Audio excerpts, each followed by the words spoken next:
Yes, I'm talking about books, but I'm not doing a review, so how about we call it a... cube? Clap, clap. Hi guys. Today we're just going to do a quick video for me to briefly talk about my top 10 books that I've read in my life so far. This list can always change, and I'll just briefly talk about which books really helped me a lot, and hopefully you might want to check them out. All 10 of these would get an A+ rating if I were to do another video of them again on my channel, so if you're mad that like number 2 is above number 8, they're all nearly perfect in my opinion. It was very hard to rank these in order because they all have little to no flaws. So I ranked these based on a combination of how good of a book I think it is and how it personally affected my life. So with that said, let's go ahead and start this countdown. So for number 10, I'm going to have to put The Bell Jar, written by Sylvia Plath.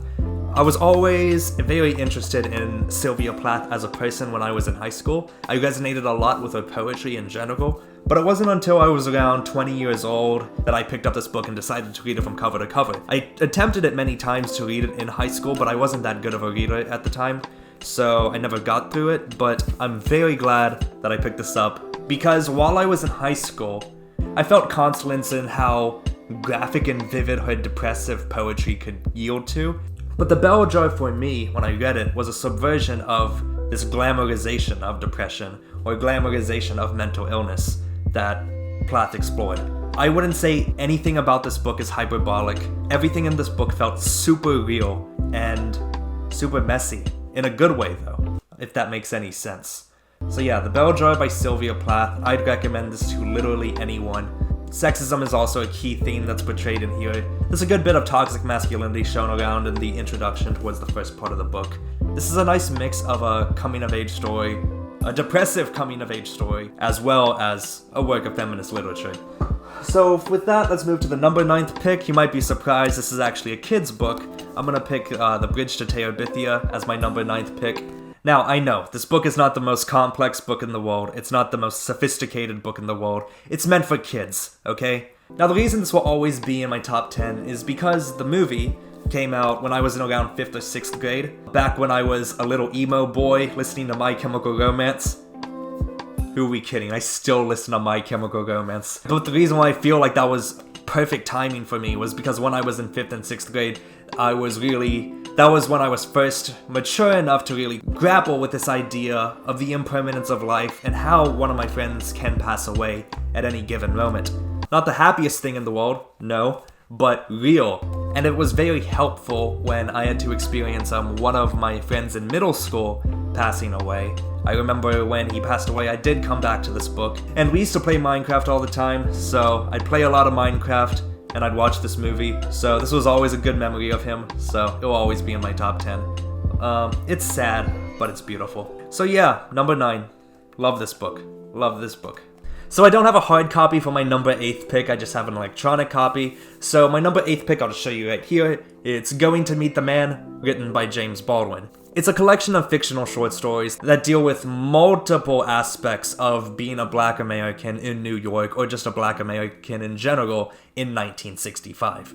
I was going into this collection just expecting most of these stories to be about the suffering of African Americans in general during the 60s. Oh, believe me, I got that. But I got so much more out of it. This collection isn't meant to just depress you and show you how awful the time was. A lot of these stories have to deal with the intricate complexities of race in and of itself, and some even have to do with the beauties of race, or the beauties of that culture, and the pride in it. It was like a thematic buffet of rejection, isolation, suffering, perseverance, happiness, and consolence with a community, with religion. I know I'm bouncing around the place, but man, this will make you bounce around a bunch of emotions. Baldwin can make you laugh at one page and cry the next, so kudos to him. Phenomenal writer.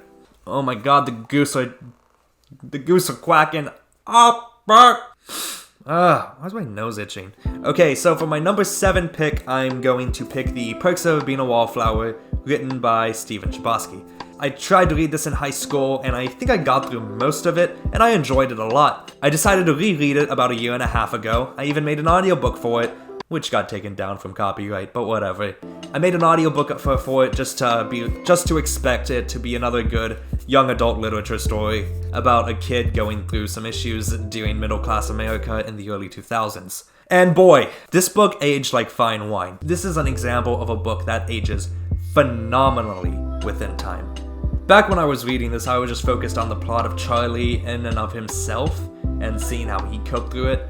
But during the second time I read it, there are so many brilliant social commentaries on the LGBT, on rape culture, on mental illness, and so much more. This is a book that just exceeded my expectations the second time I read it, on all fronts. I know young adult literature can sometimes get a bad reputation for just being cliche and one-dimensional and happy-go-lucky. If anyone ever comes up to me and says that young adult literature isn't real literature, this book instantly shuts them down. Okay, now the sixth book, I'm losing track of counting. Now the sixth book on my list, I just have an electronic copy of it. It is the autobiography of Malcolm X, written by Alex Haley and Malcolm X. My goodness. This book is 500 pages long, but I remember while I was reading it that I didn't set the book down for a single freaking second. Goodness, this book is real. This book is fast-paced. This book is very intriguing. I'm sure you've seen I have a poster of Malcolm X on the wall after I made sure to get it after I finished it.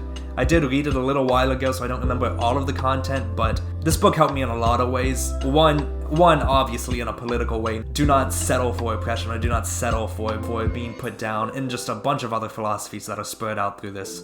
And not only did this book help me in a political way, it helped me in a very personal, philosophical way, and to pursue self-reliance and greatness to the nth degree, because life is impermanent.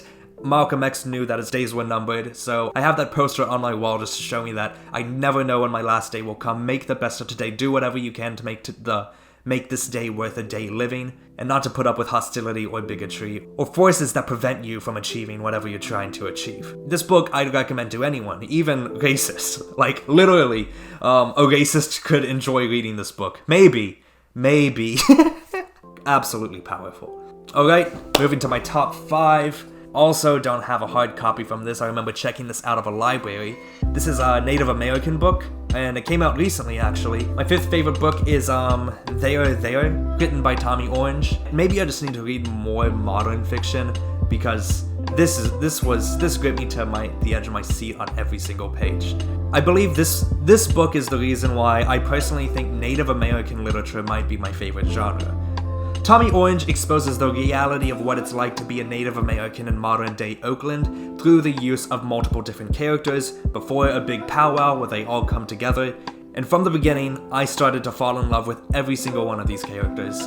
This author is a freaking master at writing captivating literature. In such a short book, only 270-ish pages, I learned so much about Native American life and how its past affects its lineage still to this day.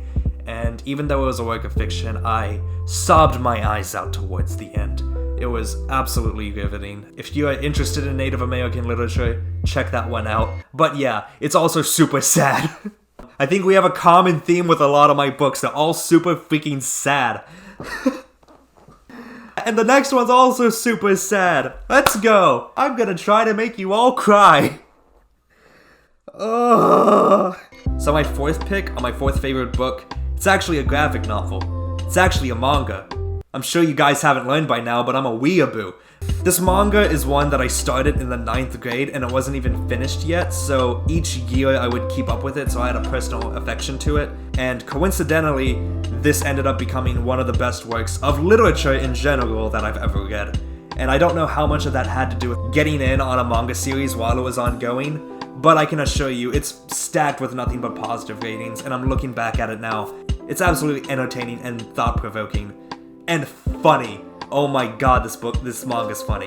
I'm talking about Goodnight Pun Pun, also known as Oyasumi Pun Pun. This is a manga about a kid going through regular day life in Japan, but he and his family are drawn like shitty birds, and everyone else is a human, but no one really sees him as anyone different. They just talk to him like he's a normal person.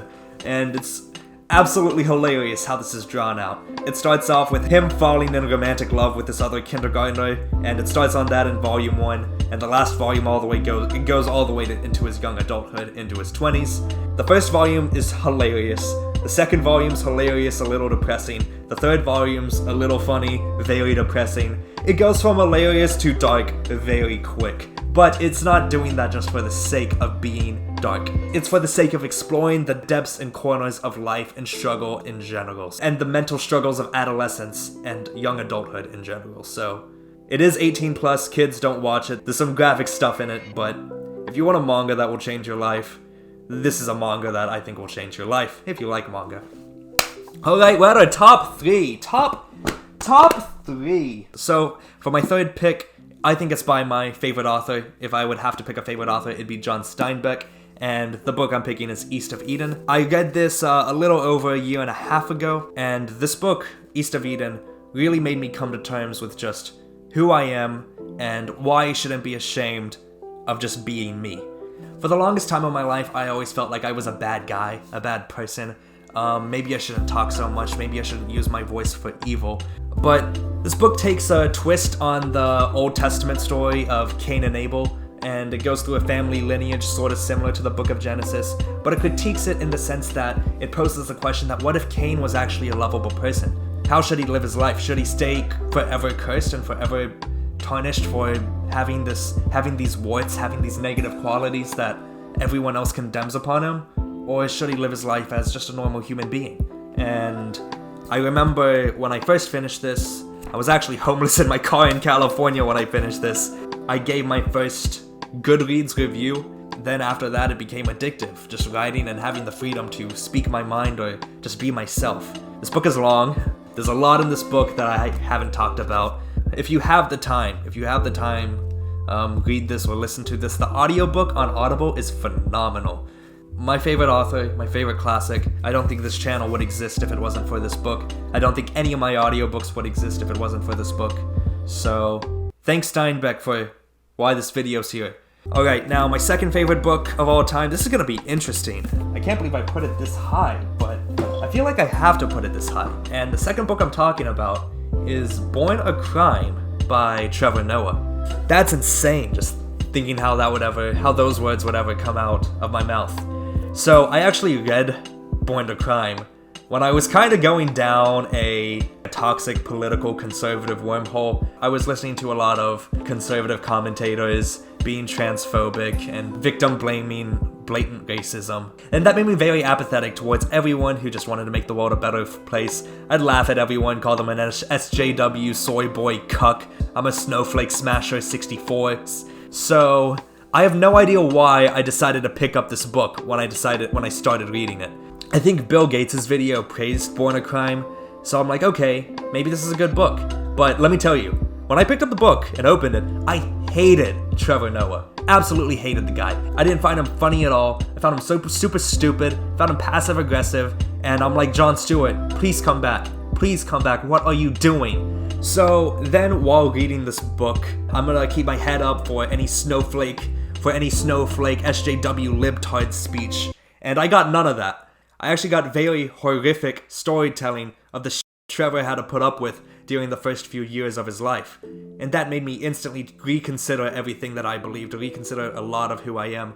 And I put this book above other works of black literature like Malcolm X and Going to Meet the Man, because this one is modern. This one talks about racism today, and this one talks about political injustice to this day, and stuff that we can still be doing at this moment. And not only that, the book's topics of apartheid weren't the only reason why I loved it. This dude can write super freaking well.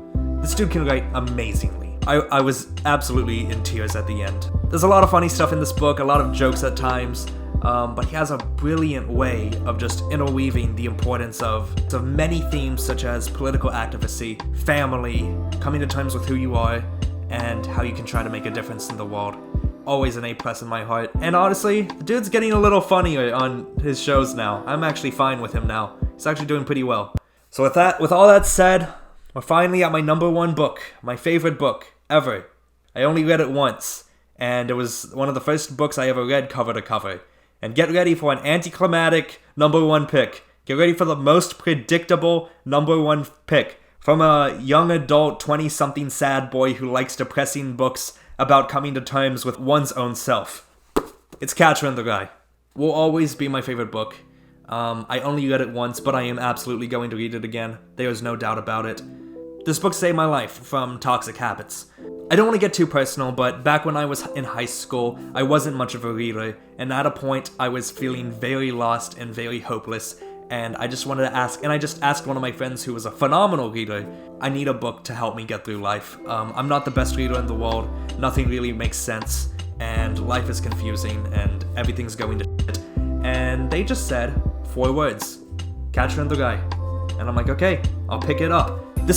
It looks super cool. This design looks super cool. I love the red and the yellow and the white. Even just looking at like the text font and how this book is structured just brings me back memories. This is the book that got me into reading. If I didn't read this, I probably wouldn't be reading books in general. I think this was the first novel I self-willingly decided to read on my own, and I felt that I've never been more understood in my life at that moment than when I read it. I'm sure this is so predictable and so cliche from anyone talking about this book, but as someone who always thought in my life that I was gonna do something around the math and sciences, this opened up a whole new world of possibilities, and I can assure you 100% this channel would not exist if it wasn't for this book, and my love for books in general would not exist if it wasn't for this book. So, that's my top 10. Hope you all liked that. Thanks for allowing me to do something that isn't a book review. I'm still working on this book right now. Tomorrow I'll have a video of The Shallows, and I'll talk about my reaction to that. Let me know your top 10 too, if anyone watching has their own personal top 10, or even top 5. I'd love to check it out. I'd love to hear what you have to say about it, and I hope this video was fun. I like to be fun. If you enjoyed the production of this video, give it a like. I already told you to comment, but I'll tell you to comment again. Comment. Just do it. Just do it. You have nothing to lose. And if you want to be updated on this, hit that subscribe button. I like some subscribies. My subscribies. Oh, I can call you that. Oh, hello, my fellow subscribies, or my viewies and subscribies. Oh, I like how that sounds.